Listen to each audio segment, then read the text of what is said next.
Welcome po sa isa na naman nating computer troubleshooting topic. So ngayong araw ay magre-repair tayo ng isang laptop na sira yung kanyang LCD.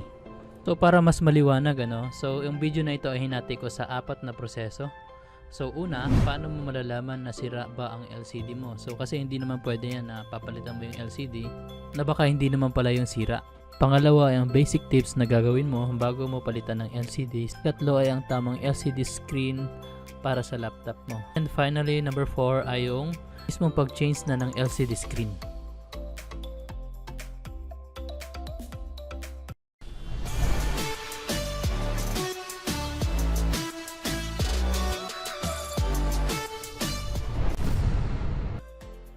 Okay, so kadalasan, yung pagtanggal nitong screen ng laptop, kadalasan may mga screw ito dito na nakatago sa sticker.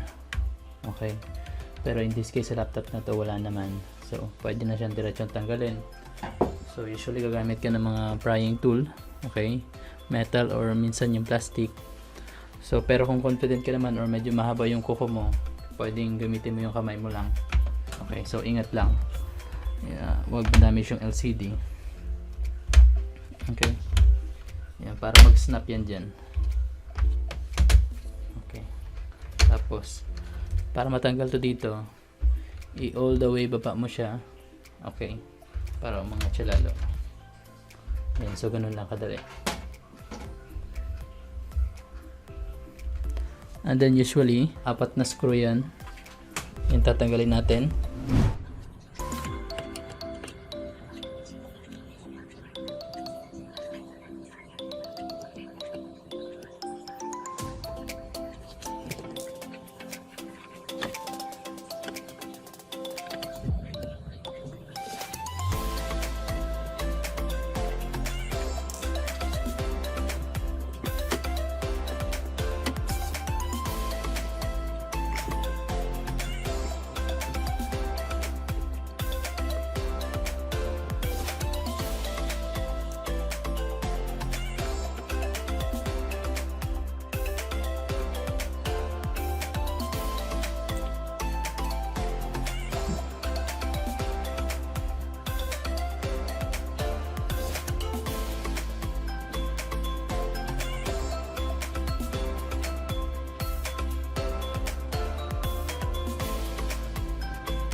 Tapos gently na natin natatanggalin yung sticker dito.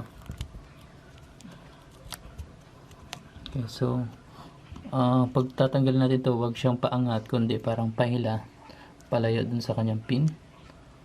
Okay, so dahan-dahan lang.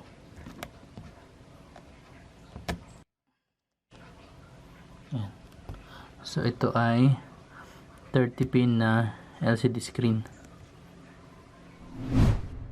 Okay, so kinabit ko muna ulit yung LCD connector para makita natin yung problema. As you can see, blinking yung kanyang LCD screen.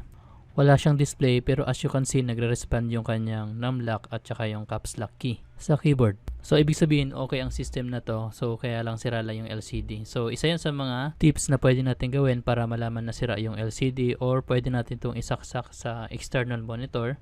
So basically, dapat magkaroon din to ng display. So ito yung isa sa mga basics na pwede natin gawin sa ating LCD. So lilinisan natin siya gamit ng lighter fluid, or pwede tayong gumamit ng contact cleaner.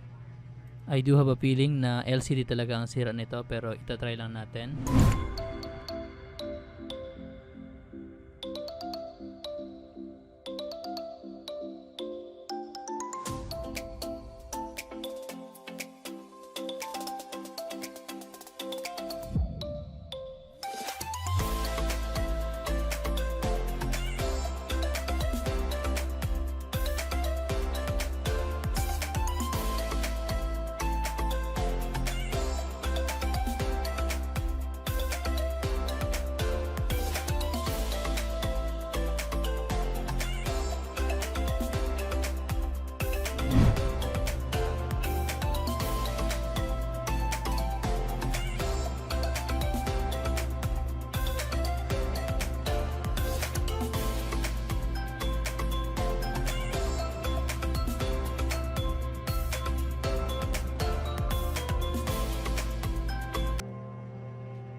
Okay, so try na natin linisan for the second time around pero wala pa rin. So ganun talaga. So proceed tayo sa last resort na to, which is mag-change tayo ng LCD. So tatandaan mo lang kapag mag-change ka ng LCD, maliban sa kanyang size, kung ilang inches yung kanyang LCD, so importante na alamin mo yung pin out, kung ilan yung number of pins nitong dating LCD mo. Kung ito ba ay 30 or 40 pins. So sa laptop na ito, which is Acer ES1 431, 30 pin ang LCD connector nito. Fortunately, meron tayong spare na LCD dito. So let's go ahead and try this one.